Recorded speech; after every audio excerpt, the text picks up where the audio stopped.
नमस्कार दोस्तों। I hope आप सब बढ़िया होंगे और आने वाली आगामी परीक्षाओं की तैयारी आप सबकी बहुत बढ़िया चल रही होगी। तो इससे पहले वाली वीडियो में हमने देखा था स्वर और स्वरों के भेद देखे थे। तो आज हम देखने वाले हैं व्यंजन और व्यंजनों के प्रकार। तो सबसे पहले हम देख लेते हैं व्यंजन। व्यंजन किसे कहते हैं? व्यंजन को ही हल भी कहा जाता है, जैसा कि मैंने इससे पिछले वाली वीडियो में भी आपको बताया था। स्वरों को हम अच भी बोलते हैं और स्वर भी बोलते हैं। ऐसे ही हम व्यंजनों को हम व्यंजन भी बोलते हैं और हल भी बोलते हैं। अब देख लेते हैं व्यंजनों की परिभाषा क्या होती है। वे वर्ण जो स्वरों की सहायता से बोले जाते हैं व्यंजन कहलाते हैं। मैंने आपको इससे पिछले वाली वीडियो में भी बताया था, व्यंजन सदैव स्वरों की सहायता से बोले जाते हैं। हिंदी भाषा में व्यंजनों की मूल संख्या 33 है और हिंदी भाषा में व्यंजनों की कुल संख्या 39 है। ये दोनों अपने आप में अलग अलग प्रश्न हैं। हिंदी भाषा में व्यंजनों की मूल संख्या हम देखें तो ये 33 है और हिंदी भाषा में व्यंजनों की कुल संख्या हम देखें तो ये 39 है। उसके बाद हम देखते हैं व्यंजनों के प्रकार। व्यंजनों के प्रकार में सबसे पहला हम प्रकार इसका देखते हैं स्पर्श व्यंजन। स्पर्श व्यंजन ये क्या होते हैं? वे व्यंजन जिनके उच्चारण में हवा मुख के किसी विशेष भाग को स्पर्श करती है स्पर्श व्यंजन कहलाते हैं। तो वे व्यंजन जो मुख के किसी इस विशेष स्थान को यानी कि विशेष भाग को स्पर्श करती है जब हम उन व्यंजनों का उच्चारण करते हैं, तो ऐसे व्यंजनों को हम स्पर्श व्यंजन कहते हैं। तो स्पर्श व्यंजनों की कुल संख्या 25 होती है और ये कौन कौन से होते हैं? ये हमारे होते हैं 5 वर्ग। आपने देखा होगा जो हमारे व्यंजन हैं उसमें 5 अलग अलग वर्ग होते हैं। पहला वर्ग होता है क वर्ग, दूसरा वर्ग होता है चौ वर्ग, तीसरा होता है टौ वर्ग, तौ वर्ग और पौ वर्ग। अब इस क वर्ग में ही क, ख, ग, घ, ङ यहाँ तक ये सारे क वर्ग में आ जाते हैं। उसके बाद चौ वर्ग में क्या क्या आते हैं? चौ, छ, जौ, झ और यौ। उसके बाद आता है टौ वर्ग में टौ, ठौ, डौ, ढौ और अणौ। तौ में तौ, थौ, दौ, धौ, नौ। उसके बाद पौ वर्ग में आता है पौ, फौ, बौ, भौ और मौ। तो ये हमारी टोटल स्पर्श व्यंजन है जिनकी संख्या कितनी है? कुल 25। अब आप देख रहे होंगे मैंने जो व्यंजन लिखे हैं इन सबके नीचे हलंत लगा है। इस हलंत का मतलब होता है ये आधे हैं। आधे मतलब पूर्ण नहीं है। जो व्यंजन है ये अपने आप में हलंत इसमें होता है यानी कि अपने आप में अपूर्ण होते हैं। ये सदैव स्वरों की सहायता से बोले जाते हैं, जो कि हमने व्यंजनों की परिभाषा में देख लिया। तो जब ये स्वरों की सहायता से बोले जाते हैं, इसमें जब स्वर मिलते हैं तो ये पूर्ण होते हैं। जैसे ये क है, ये पूरा क नहीं है, ये आधा क है। जैसे हमने लिखा क, इसके नीचे हलंत आएगा प्लस इसमें हमारा अ स्वर जुड़ता है, तो ये टोटल मिलके क्या बनता है? क। अब ये पूरा क बन गया। तो इसी तरीके से ख, ग, घ इसी तरीके से सारे व्यंजन होते हैं। अगला हमारा क्या है? दूसरा प्रकार अंतःस्थ व्यंजन। अब ये क्या होते हैं देखते हैं। वे व्यंजन जिनका उच्चारण स्वर व व्यंजनों के बीच में होता है अंतःस्थ व्यंजन कहलाते हैं। कुछ व्यंजन हमारे ऐसे हैं जो क्या है? अंतःस्थ व्यंजन है। वे व्यंजन जिनका उच्चारण स्वर व्यंजनों के बीच में होता है अंतःस्थ व्यंजन कहलाते हैं। से य, र, ल, व ये 4 हमारे व्यंजन होते हैं जो क्या? अंतःस्थ व्यंजन कहलाते हैं। उसके बाद आते हैं ऊष्मी व्यंजन। ये कौन से व्यंजन हैं? वे व्यंजन जिनके उच्चारण में मुख से गर्म वायु निकलती है उन्हें ऊष्म व्यंजन कहा जाता है। कुछ हमारे जो व्यंजन हैं उनमें से कुछ व्यंजन ऐसे होते हैं जिनके उच्चारण में हमारे मुख से गर्म हवा आती है, जैसे कि श, सौ, शौ, हौ। दोस्तों ये तीनों श हमारे ऊष्म व्यंजन होते हैं। ये तीनों हमारे अलग अलग श हैं, जिसमें से एक हमारा मूर्धन्य श है, एक हमारा दंत श है और एक हमारा तालव्य श है। और इसके साथ है हौ भी हमारा ऊष्म व्यंजन होता है। तो अगर प्रश्न आता है पेपर में हमारे ऊष्म व्यंजनों की संख्या कितनी है, हिंदी में ऊष्म व्यंजनों की संख्या कितनी है, तो हमारा उत्तर क्या होगा? 4। वो कौन कौन से? शौ, सौ, शौ और हौ। उसके बाद हम देखते हैं द्विगुण व्यंजन। ये क्या होते हैं? वे व्यंजन जिनके उच्चारण में जीभ पहले मूर्धा को स्पर्श करती है फिर झटके से नीचे आती है, इन्हें द्विगुण व्यंजन कहा जाता है। अर्थात इनमें दो भाषाओं के गुण पाए जाते हैं। देखिए, मूर्धा किसे कहते हैं? मूर्धा हमारा मुंह है, मुंह के ऊपर वाले हिस्से को मूर्धा कहते हैं। तो जब हम इन व्यंजनों का उच्चारण करते हैं, किन व्यंजनों का? द्विगुण व्यंजनों का। तो इसमें क्या होता है, जो हमारी जीभ है वो सबसे पहले मूर्धा को स्पर्श करती है। किसे? मूर्धा को स्पर्श करती है पहले, उसके बाद वो झटके से नीचे आती है, उन्हें हम द्विगुण व्यंजन कहते हैं। या आप इसको कह सकते हैं जिनमें दो भाषाओं के गुण पाए जाते हैं, अलग अलग दो भाषाओं के गुण पाए जाते हैं, उन्हें द्विगुण व्यंजन कहा जाता है। तो हिंदी में हमारे जो द्विगुण व्यंजनों की संख्या है वो कितनी है? 2। कौन कौन से? अणो और णौ। अणो और णौ। तो जो अणो है इसमें क्या है? हिंदी प्लस फारसी से मिलकर बना है, और जो ये अणो है ये हिंदी प्लस फारसी, ये दोनों ही हिंदी और फारसी से मिलकर बने हैं। तो ये हमारे द्विगुण व्यंजन हैं। और दूसरा, आजकल पेपरों में इस तरीके के भी क्वेश्चन आते हैं, इन द्विगुण व्यंजनों के अन्य नाम क्या हैं? इन्हें अन्य और नामों से भी जाना जाता है, जो यहाँ पे मैंने लिखा हुआ है अलग से। देख, ताड़नजात व्यंजन, संकर वर्ण, उत्क्षिप्त वर्ण और उश्रिप्त वर्ण, ये अलग अलग हैं। ये 4 ये हैं और एक 5 द्विगुण व्यंजन। तो हमने देखा द्विगुण व्यंजनों के 5 नाम हैं अलग अलग। तो पेपरों में कुछ भी आ सकता है, द्विगुण व्यंजन भी आ सकता है, ताड़नजात व्यंजन भी आ सकता है, संकर वर्ण भी आ सकता है, उत्क्षिप्त व्यंजन भी आ सकता है, उश्रिप्त वर्ण भी आ सकता है। इन सब का एक ही मतलब है, द्विगुण व्यंजन, जिनकी संख्या क्या है? ये है 9 और 9। ये हमने याद रखना है, और इनको आप सिंपल तरीके से याद कर सकते हैं, जिनमें दो भाषाओं के गुण पाए जाते हैं, हिंदी और फारसी। इन दोनों में ही, हिंदी और फारसी, दो अलग अलग भाषाओं के गुण पाए जाते हैं, इसलिए इन्हें क्या कहा जाता है? द्विगुण व्यंजन कहा जाता है। इनके अन्य नाम आप देख लो, याद कर लेना इन्हें।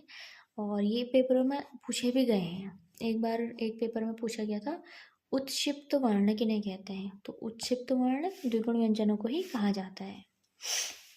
अब इसके बाद हम देखते हैं संयुक्त व्यंजन। संयुक्त व्यंजन वे व्यंजन जो दो व्यंजन एक ही स्वर के सहारे बोले जाते हैं, उन्हें संयुक्त व्यंजन कहा जाता है।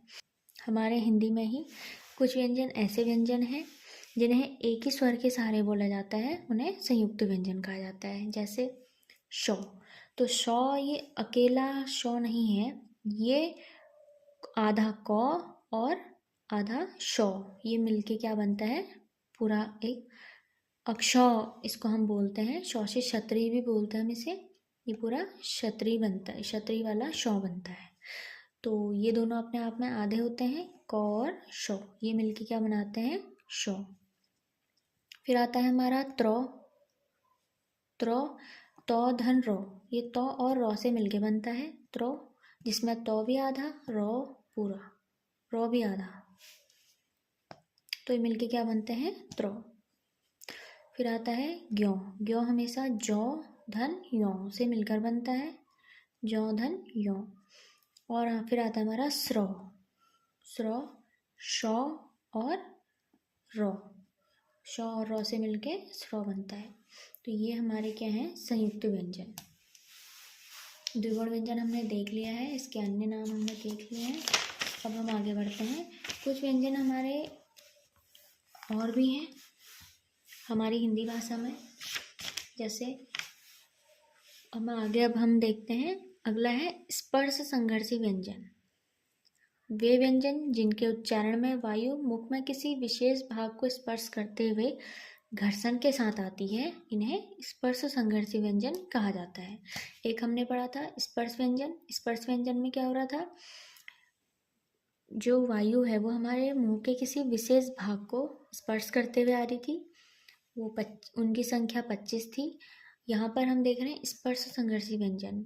इनमें क्या हो रहा है? वायु मुख से ही आ रही है किसी विशेष भाग को स्पर्श करते हुए, लेकिन घर्षण के साथ आ रही है, तो इन्हें स्पर्श संघर्षी व्यंजन कहा गया है। अब ये कौन कौन से हैं? ये हमारी हिंदी भाषा में है चौ, छौ, जौ और झौ। ये चारों हमारे स्पर्श संघर्षी व्यंजन हैं, ये आपको याद करने हैं। उसके बाद आते हैं अगला आगत व्यंजन। वे व्यंजन जो विदेशी भाषा के हैं परंतु वर्तमान में हिंदी भाषा में प्रयोग किए जाते हैं उन्हें आगत व्यंजन कहा जाता है। वे कौन कौन से हैं? क, ख, ग, ज और फ। अब आप देख रहे होंगे क, ख, ग, ज और फ के नीचे मैंने एक बिंदा लगाया हुआ है, इसे हम हिंदी में नुक्ता कहते हैं। तो ये लगाना जरूरी है। अगर आप ये नुक्ता नहीं लगाते हैं तो सामान्य स्पर्श व्यंजन हो जाएंगे, किंतु आप इसमें अगर ये नुक्ता लगाते हैं तो ये हमारे आगत व्यंजन कहलाते हैं। उसके बाद हम आते हैं वत्सरी व्यंजन।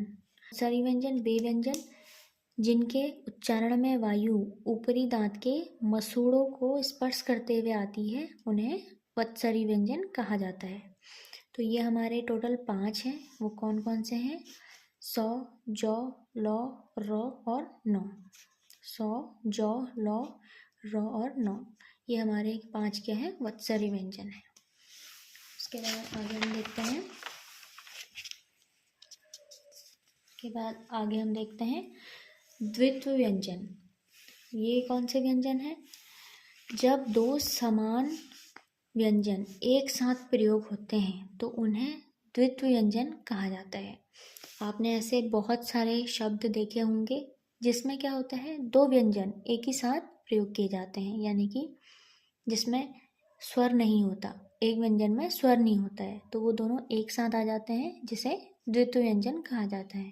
जैसे दिल्ली, बिल्ली, कुत्ता, इस तरीके से ये सारे शब्द क्या हैं? द्वित्व व्यंजन कहलाते हैं। ठीक है। उसके बाद आती हैं संपर्क ध्वनियाँ। जब दो ध्वनियाँ किसी एक व्यंजन या वर्ण के कारण एक साथ उच्चारित होती है तो उसे संपर्क ध्वनियाँ कहा जाता है। जैसे कंबल, संबल, दंगल, इनमें क्या हो रहा है, एक मौ की ध्वनि आपको आ रही होगी, तो वो मौ और ये बौ मिल गया। ऐसे यहाँ मौ और बौ, यहाँ गौ और मौ, तो ये क्या है? संपर्क ध्वनियाँ हैं। इसमें क्या हो रहा है, दो ध्वनियाँ एक व्यंजन या वर्ण के कारण एक साथ उच्चारित होती है, यानी कि हो तो एक ही साथ उच्चारित रही है लेकिन दो अलग अलग ध्वनियाँ आ रही हैं, एक मौ की आ रही है और एक इनकी आ रही है, बौ की और गौ की। तो इन्हें हम क्या कहते हैं? संपर्क ध्वनियाँ कहते हैं। ये पेपर की दृष्टि से ये सभी महत्वपूर्ण है, इन्हें हमें याद करना है अच्छे से। हम आगे बढ़ते हैं। तो अगला हमारा क्या है? प्राणवायु के आधार पर व्यंजनों की संख्या। देखिए, दो हमारे हिंदी में हमारे जो प्राणवायु के आधार पर व्यंजनों को बांटा गया है वो दो भागों में बांटा गया है। पहला अल्प प्राण, दूसरा महाप्राण। अब ये 1, 3, 5 क्या है, 2, 4 क्या है, ये मैं आपको आगे समझाती हूँ। अल्प प्राण क्या होता है? वे व्यंजन जिनके उच्चारण में मुख से कम वायु निकलती है उन्हें अल्प प्राण कहा जाता है। तो अगर हम अल्प प्राण की परिभाषा देखें तो वो ये है, वे व्यंजन जिनके उच्चारण में मुख से कम वायु निकलती है उन्हें अल्प प्राण कहा जाता है। ये हमें नाम से पता चल रहा है, अल्प का मतलब कम या छोटा, यहाँ पर हम इसे कम लेंगे, इसका मतलब इसमें क्या हो रहा है, कम ध्वनि निकल रही है या कम वायु निकल रही है, उसे हम अल्प प्राण कहेंगे। अब ये अल्प प्राण होते क्या हैं? कौन कौन से व्यंजन हैं? एक जो हमारा वर्ग है क के बाद ख, ग, घ और अंग, ये जो पांचों आते हैं ये पूरा एक क वर्ग में आते हैं, जो मैंने आपको यहाँ पे बताया भी था। जो हमारे स्पर्श व्यंजन थे ये, जैसा ये हमने वर्ग बनाए हैं 5, तो जिसमें क वर्ग है तो ख वर्ग में क्या क्या आएगा? क, ख, ग, घ और अंग। ऐसे च वर्ग में च, छ, ज, झ और य। फिर ट वर्ग में ट, ठ, ड, ढ और ण। फिर ट वर्ग में त, थ, द, ध, न। ऐसे प में प, फ, ब, भ, न। तो इस तरीके से ये सभी जो हमारे वर्ण हैं सारे, तो ये वर्गों में विभाजित हैं जिन्हें हम स्पर्श व्यंजन भी कहते हैं। तो अभी अल्प प्राण जो होते हैं, अल्प प्राण क्या, जिनके उच्चारण में मुख से वायु कम आती है तो उन्हें हमने अल्प प्राण कहा था। तो ये अल्प प्राण होते कौन कौन से व्यंजन हैं? वर्ग के पहला वर्ण, तीसरा वर्ण और पांचवा वर्ण, जो अल्प प्राण होते हैं ये किसी भी वर्ग का पहला वर्ण, तीसरा वर्ण और पांचवा वर्ण हमेशा अल्प प्राण होता है। जैसे क वर्ग में पहला वर्ण क्या है? क। फिर क के बाद दूसरा वर्ण क्या है? ख। लेकिन ख अल्प प्राण नहीं होता है। क्या होता है? गौ। गौ का स्थान क्या है? तीसरा। पहला आया क, फिर ग, फिर ख, फिर आया गौ। पहला क, फिर ख, फिर आया गौ। तो तीसरे नंबर पे गौ, तो तीसरा क्या है? अल्प प्राण हो गया। फिर आता है घ। घ चौथे स्थान पे आता है तो वो अल्प प्राण ही होगा। फिर पांचवे में आता है अंग, तो ये हमारा अल्प प्राण होगा। अर्थात जो अल्प प्राण होंगे, जो व्यंजन हमारे अल्प प्राण होते हैं वो कौन कौन से हैं? वर्ग का पहला वर्ण, तीसरा वर्ण और पांचवा वर्ण हमेशा अल्प प्राण होते हैं। फिर वो वर्ग क वर्ग हो, ट वर्ग हो, ट वर्ग हो, त वर्ग हो या फिर प वर्ग हो। ठीक है, इतना समझ में आ गया होगा। दूसरा हमने देखा था अंतः स्तः व्यंजन।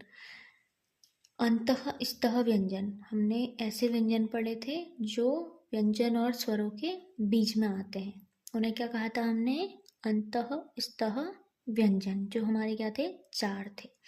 तो ये जो अंतः स्तः व्यंजन होते हैं ये भी हमारे किस में आते हैं? अल्प प्राण में आते हैं।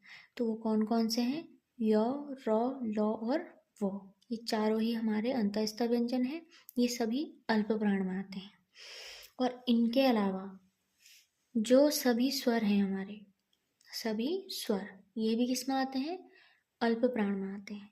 तो एक तो अंतःस्थ व्यंजन आते हैं अल्प प्राण में, दूसरा सभी स्वर अल्प प्राण में आते हैं। उसके बाद हम देखेंगे दूसरा महाप्राण। तो जो प्राणवायु के आधार पर व्यंजनों का जो दूसरा वर्गीकरण है हमारा क्या है? महाप्राण। महाप्राण क्या है? वे वर्ण जिनके उच्चारण में मुख से अधिक वायु निकलती है उन्हें महाप्राण कहा जाता है।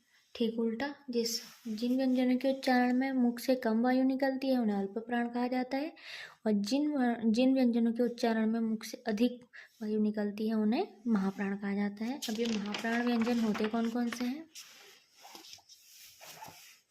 महाप्राण वर्ग का दूसरा और चौथा अक्षर। हमने देखा था अल्प प्राण में, हमने देखा था वर्ग का पहला, तीसरा और पांचवा तो हमारा अल्प प्राण होता है।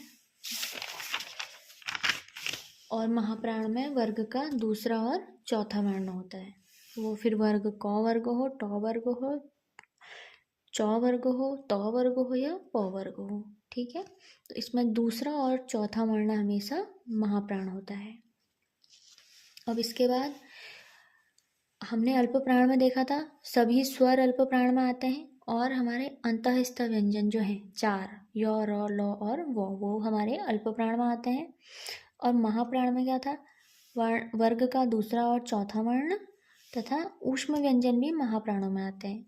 यानी कि जो ऊष्म व्यंजन हमारे होते हैं 4, तीनों तालव्य स्व, मूर्धन्य स्व और दंतो स्व, हमारे तीनों स्व और ह, ये हमारे किस में आते हैं? ऊष्मी व्यंजन में आते हैं। और ये सभी ऊष्मी व्यंजन महाप्राण के अंदर आते हैं। तो अगर पेपर में क्वेश्चन आता है ह हमारा अल्प प्राण है या महाप्राण है, तो हमारा क्या होगा? ये महाप्राण होगा, क्योंकि ये ऊष्मी व्यंजन है। और ऊष्मी व्यंजन हमारे किस में आते हैं? महाप्राण में आते हैं। तो इतना आपको समझ में आ गया होगा। अब हम आगे बढ़ते हैं। अगला हमारा है घोषत्व के आधार पर व्यंजनों का वर्गीकरण। तो घोषत्व के आधार पर भी 2 भागों में हमने इसे बांटा हुआ है। पहला सघोष, दूसरा अघोष। अब सघोष क्या है? सघोष को जान लेते हैं पहले। वे व्यंजन जिनके उच्चारण में कंपन होता है उन्हें सघोष व्यंजन कहा जाता है। प्रत्येक वर्ग का तीसरा, चौथा, पांचवा अक्षर सघोष कहलाता है। वे व्यंजन जिनके उच्चारण में कंपन होता है, वैसे तो हम देखें अगर हम जिन भी वर्णों का उच्चारण करते हैं तो हमारे जो गला है उसमें कंपन होता है, लेकिन कुछ व्यंजन ऐसे होते हैं जिनके उच्चारण में अधिक कंपन होता है, तो उन्हें हमने क्या कहा है? सघोष व्यंजन कहा है। तो वो कौन कौन से हैं? वर्ग में आपको बता चुकी हूँ।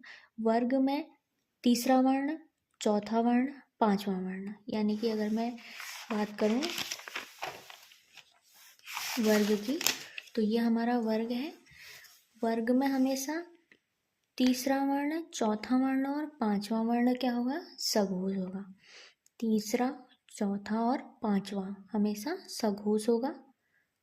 मान लीजिए क वर्ग है, क वर्ग में अगर मुझे सघोष बताना है, सघोष वर्ण, तो वो कौन कौन से होंगे?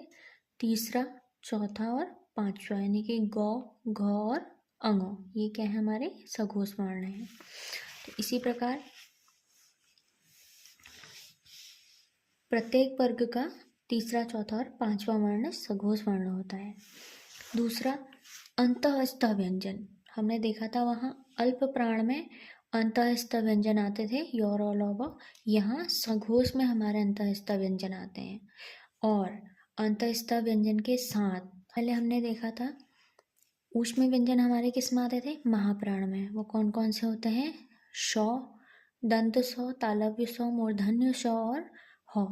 तो यहाँ पे क्या हो रहा है? सघोष में एक तो वर्ग का तीसरा, चौथा और पांचवा वर्ण आता है। इसमें क्या है? एक तो वर्ग का तीसरा, चौथा और पांचवा वर्ण आता है।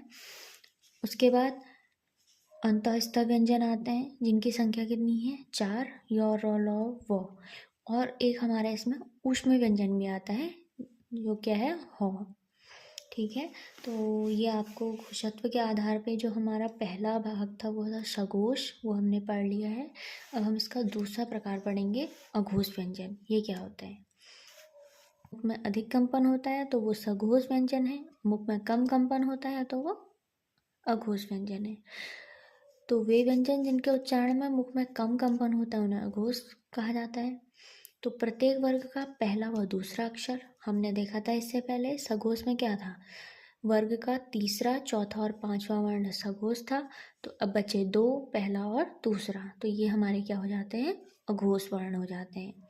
जैसे वर्ग ये है, मैं फिर दिखा देती हूँ। वर्ग है तो वर्ग का पहला और दूसरा हमेशा अघोष वर्ण होगा, तीसरा, चौथा, पांचवा हमेशा सघोष वर्ण होगा।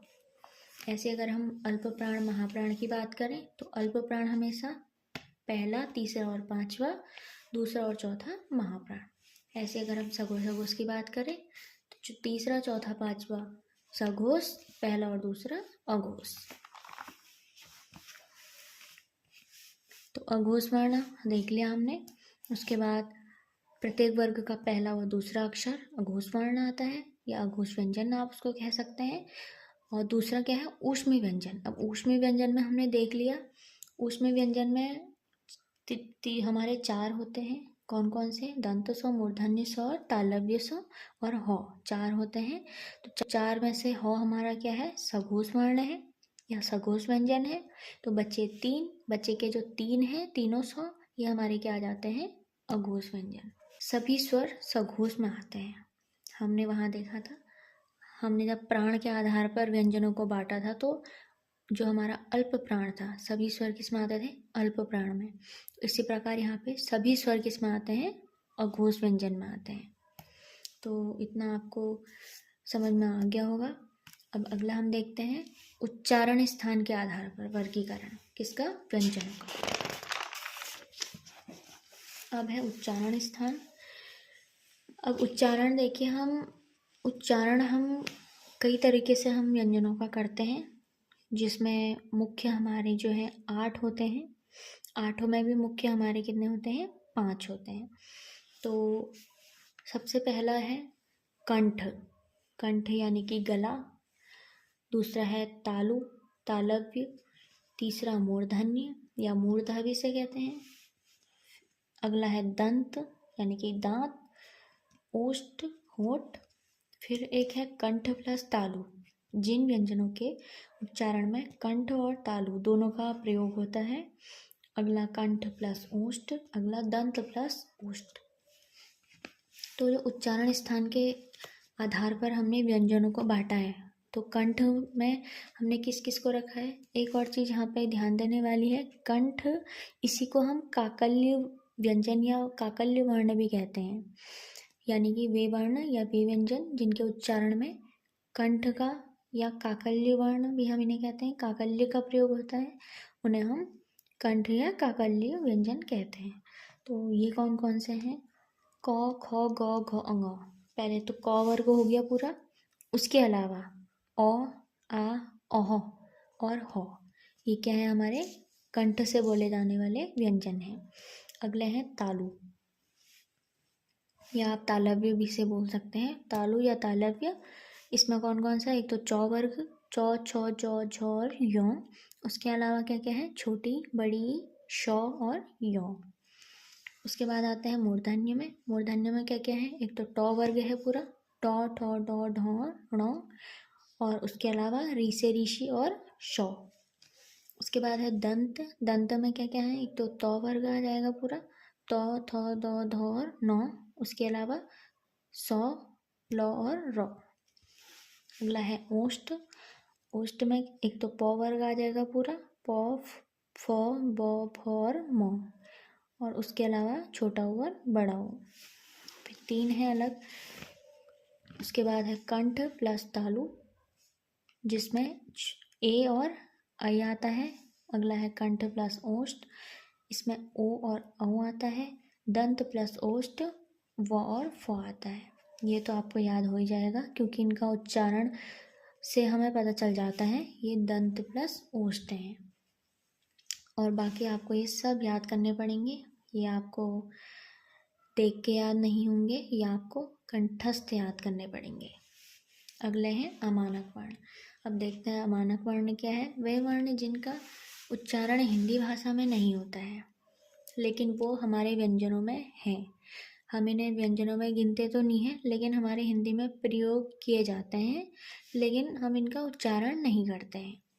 जैसे वे वर्ण जिनका उच्चारण हिंदी भाषा में नहीं होता, जैसे एक झ है, झ के समान दिखने वाला, एक है भौ।